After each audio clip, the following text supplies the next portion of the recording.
राज्याच्या कृषी खात्याच्या प्रमुख पदावरून माणिकराव कोकाटे यांची बदली होणे हे अनेकांसाठी अनपेक्षित ठरलं।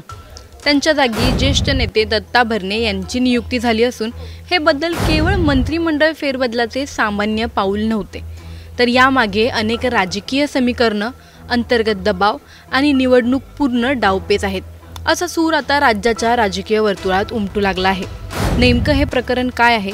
माणिकराव कोकाटेंची बदली हा फक्त राजकीय डाव आहे का? हे सर्व ह्या व्हिडिओतून जाणून घेणार आहोत। त्यामुळे हा व्हिडिओ शेवटपर्यंत नक्की पहा आणि टाइम्स नाऊच्या सर्व माध्यमांना सबस्क्राइब आणि फॉलो करायला विसरू नका।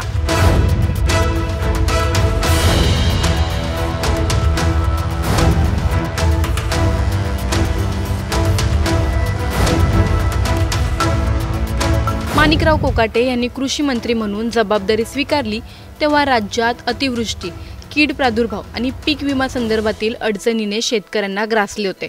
मात्र कोकाटे यांनी विविध योजना राबवत शेतकऱ्यांच्या हितासाठीही अनेक निर्णय घेतले आहेत।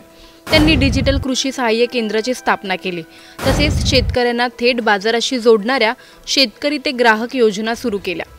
माणिकराव कोकाटे हे स्पष्ट वक्ते म्हणून ओळखले जातात। त्यांच्या काही विधानांनी माध्यमांमध्ये वादंग निर्माण झाले। काहींनी ती विधानं शेतकऱ्यांच्या विरोधात असल्याचा आक्षेप घेतला, परंतु त्यांच्या निकटवर्तीयांनी सांगितल्याप्रमाणे त्यांनी दिलेली वक्तव्य चुकीच्या संदर्भात घेतली गेली। मी नेहमीच शेतकऱ्यांच्या हितासाठी बोललो, कधीकधी कठोर सत्य सांगावं लागतं, तेव्हा ते लोकांना खटकलं असावं, असं त्यांनी एका मुलाखतीत स्पष्ट देखील केलं होतं। मुख्यमंत्र्यांशी जवळीक असतानाही कोकाटेंची बदली ही अंतर्गत दबावामुळे झाली असा राजकीय वर्तुळात कयास आहे। पक्षातील काही वरिष्ठ नेत्यांना त्यांचा स्वतंत्र स्वभाव रुचला नाही, त्यांच्या कार्यपद्धतीबद्दल कुरबुरी वाढल्या। एका गटाने मंत्रिमंडळात समतोल राखण्यासाठी त्यांची बदली सुचवली अशीही माहिती आहे। माणिकराव कोकाटे गेले तरी त्यांचा प्रभाव शेतकऱ्यांच्या मनात असेलच। त्यांनी सुरू केलेल्या अनेक योजनांचा फायदा शेतकऱ्यांना प्रत्यक्षात झाला। ज्या योजनांना सुरुवातीला विरोध झाला, पण त्याच योजनांनी नंतर समाधानकारक निकालही दिला होता। दत्ता भरणेंकडे आता कृषी खात्याची धुरा आहे।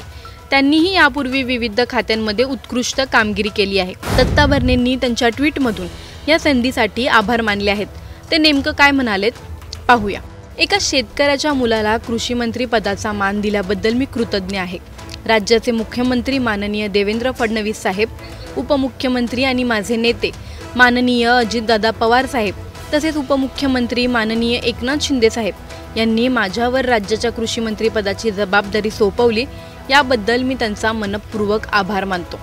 शेतकरी कुटुंबात जन्मलो, वाढलो आणि शेतीच्या प्रत्येक पैलूचा अनुभव घेतला आहे, म्हणूनच शेतकऱ्यांचे दुःख, अडचणी आणि अपेक्षा मला अंतःकरणाने समजतात। आता मंत्रिपदाच्या जबाबदारीतून मला त्यांच्या न्यायासाठी, हक्कासाठी आणि प्रगतीसाठी काम करण्याची संधी मिळाली आहे। शेतकऱ्यांचा सन्मान, शाश्वत शेती आणि ग्रामीण समृद्धी हे माझे मुख्य उद्दिष्ट राहील। शासनाच्या प्रत्येक धोरणांमध्ये शेतकऱ्यांचा आवाज पोहोचवण्याचा मी प्रामाणिक प्रयत्न करेन। माणिकराव कोकाटे यांना हटवणं हा केवळ एक राजकीय निर्णय होता का, की त्यांच्या स्पष्ट वक्तेपणाचा बळी पडला? हे स्पष्ट होणं अद्याप बाकी आहे। तुम्हाला या संपूर्ण प्रकरणी काय वाटतं? कोकाटेंचा राजकीय डाव हा फक्त पत्त्याच्या डावामुळे विस्कटलाय का? तुमचं काय मत आहे आम्हाला कमेंटमध्ये नक्की कळवा आणि व्हिडिओ आवडल्यास लाईक आणि शेअर करायला विसरू नका।